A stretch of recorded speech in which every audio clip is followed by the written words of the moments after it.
공시 해부학 채널입니다. 자, 오늘 저희가 함께 해부해 볼 기업, 바로 삼성전기입니다. 2025년 사업 보고서를 아주 샅샅이 뜯어보면서 이 안에 숨겨진 진짜 의미를 찾아낼 건데요. 숫자들이 말해주는 현재 가치부터 미래 성장성, 그리고 가장 중요한 거죠. 그래서 어떻게 투자해야 하는가에 대한 실전 전략까지 바로 시작합니다.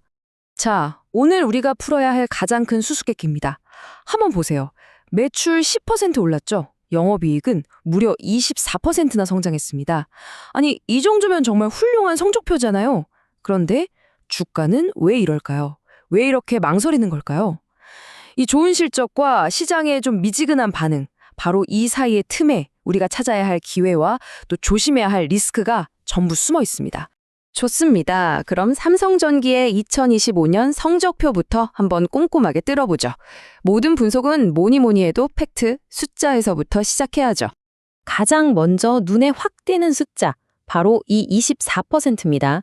이게 뭐냐? 작년 대비 영업이익이 이만큼이나 늘었다는 거예요. 요즘처럼 경제가 쉽지 않은 상황에서 이익을 내는 힘이 이렇게 강해졌다는 건 이건 뭐 아주 강력하고 긍정적인 신호라고 볼 수 있겠죠? 자, 표를 한번 같이 보시죠. 매출 10% 늘어서 11조 원을 돌파했고요. 영업이익은 보시다시피 24%나 뛰어서 거의 1조 원에 육박합니다. 와, 정말 대단하죠? 그런데 여기서 멈추면 안 됩니다. 진짜 분석은 이제부터 시작이에요. 맨 아래 순이익을 한번 보세요. 성장률이 겨우 4%입니다. 이상하죠? 장사를 잘해서 돈을 많이 벌었는데 정작 주주들한테 최종적으로 돌아가는 순이익은 왜 이렇게 조금 늘었을까요? 뭐 영업의 비용이나 세금 문제일 수도 있겠지만 바로 이 지점이 우리가 숫자의 뒷이야기를 파고들어야 할 첫 번째 실마리가 되는 겁니다. 삼성전기라는 회사는요, 크게 보면 엔진이 3개 달린 자동차라고 생각하시면 편해요. 이 차트를 보면 딱 나오죠. 가장 큰 엔진이 바로 컴포넌트 사업부입니다. 전체 매출의 거의 절반, 46%를 책임지고 있어요. 여기서 만드는 핵심 부품이 그 유명한 MLCC, 적층 세라믹 콘덴서인데요. 이게 뭐냐면 모든 전자제품의 피처럼 흐르는 쌀알보다도 작은 아주 핵심적인 부품입니다.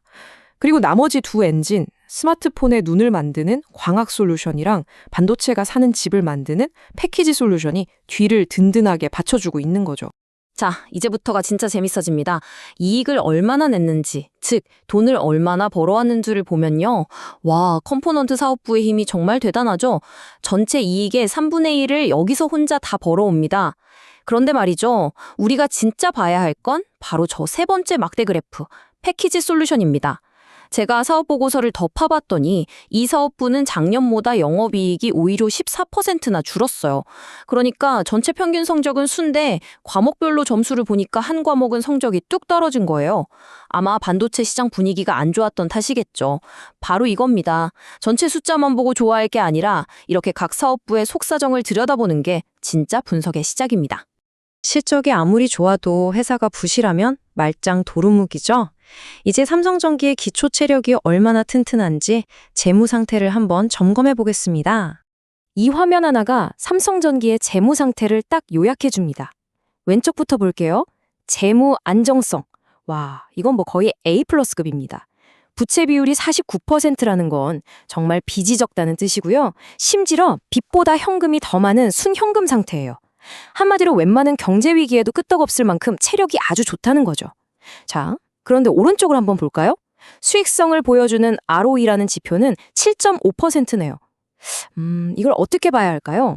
나쁜 건 아니지만 동종업계나 다른 잘 나가는 회사들과 비교하면 솔직히 조금 아쉬운 숫자일 수 있습니다. 그러니까 안정적인 건 확실한데 뭔가 폭발적인 성장은 아직 보여주지 못하고 있다, 이렇게 해석할 수도 있겠네요. 잠깐. ROE가 뭐냐고요? 이거 절대 어려운 거 아닙니다. 그냥 회사가 내 돈 가지고 얼마나 장사를 잘했나, 이걸 보여주는 성적표라고 생각하시면 돼요. 예를 들어 ROE가 10%다. 그럼 제가 이 회사에 1억을 투자했으면 회사가 그 돈으로 1년에 1,000만 원을 벌어줬다는 뜻이에요. 간단하죠. 당연히 이 숫자가 높을수록 주주 입장에서는 땡큐인 겁니다. 자, 지금까지는 과거와 현재를 살펴봤습니다. 그럼 이제부터는 투자자들이 가장 궁금해하는 미래 이야기로 넘어가 보죠. 삼성전기는 앞으로 뭘로 돈을 벌 건지, 그리고 우리가 조심해야 할 숨겨진 위험은 없는지 한번 파헤쳐 보겠습니다. 사업 보고서에 회사 스스로 우리는 이걸로 성장할 겁니다 라고 콕 집어서 밝힌 미래 먹거리가 바로 이 세 가지입니다. 첫째, 요즘 가장 핫한 AI랑 서버에 들어가는 비싼 반도체 기판. 둘째, 자동차가 점점 스마트폰처럼 변하고 있잖아요.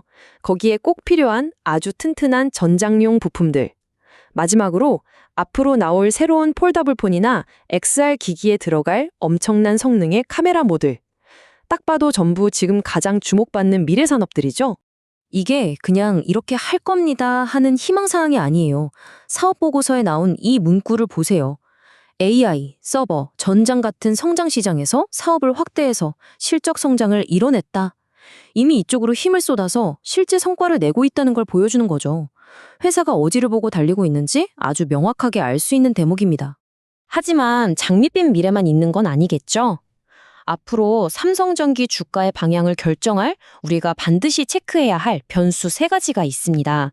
첫 번째는 우리가 어떻게 할 수 없는 영역이죠. 바로 글로벌 경기. 두 번째는 사람들이 스마트폰이나 PC 같은 IT 기기를 다시 사기 시작할지, 그 수요가 얼마나 살아날지. 그리고 마지막, 어쩌면 이게 가장 큰 아킬레스건일 수도 있는데 바로 삼성전자에 대한 높은 의존도 문제입니다. 바로 이 숫자 27%가 문제입니다. 전체 매출의 27%가 삼성전자 한 곳에서 나온다는 뜻이거든요. 물론 안정적인 고객이 있다는 건 엄청난 장점이죠. 하지만 반대로 생각하면 이건 양날의 검입니다. 만약에 삼성전자의 사업이 흔들리면 삼성전기도 같이 흔들릴 수밖에 없다는 뜻이니까요. 비유하자면 삼성전자가 기침만 살짝 해도 삼성전기는 독감에 걸릴 수 있는 그런 구조인 거죠. 자, 그럼 이제 제일 중요한 시간입니다.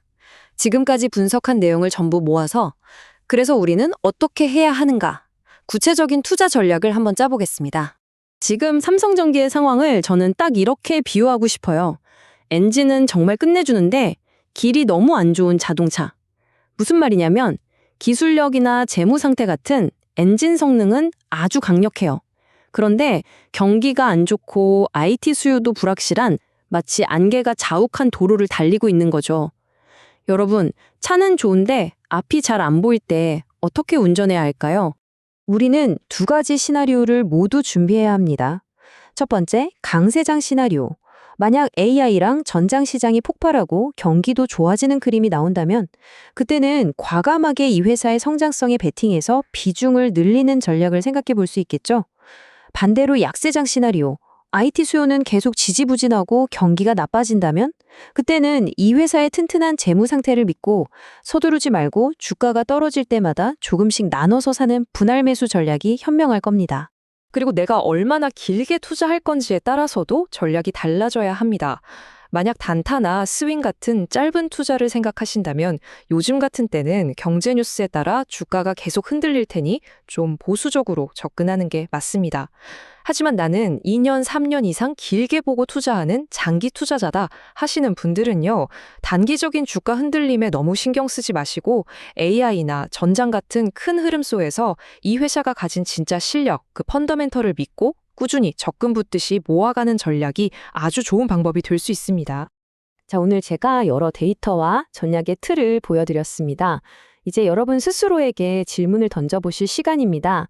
나는 단기 투자자인가? 장기 투자자인가? 나는 어느 정도의 손실까지 감당할 수 있는가? 오늘 이 내용들이 여러분 각자의 투자 나침반을 만드는데 좋은 재료가 되었으면 좋겠습니다. 마지막으로 오늘 내용 딱 세 줄로 요약해 드릴게요. 이것만은 꼭 기억하세요. 첫째, 실적은 좋았다. 하지만 속을 보니 잘한 과목, 못한 과목이 나뉘어 있었다. 둘째, 맷집, 즉 재무는 아주 튼튼하다. 하지만 외부 충격에는 민감하다. 셋째, 그래서 투자할 땐 단기적인 흔들림과 장기적인 성장 가능성을 모두 보고 똑똑하게 대응해야 한다. 이 세 가지 잊지 마시기 바랍니다.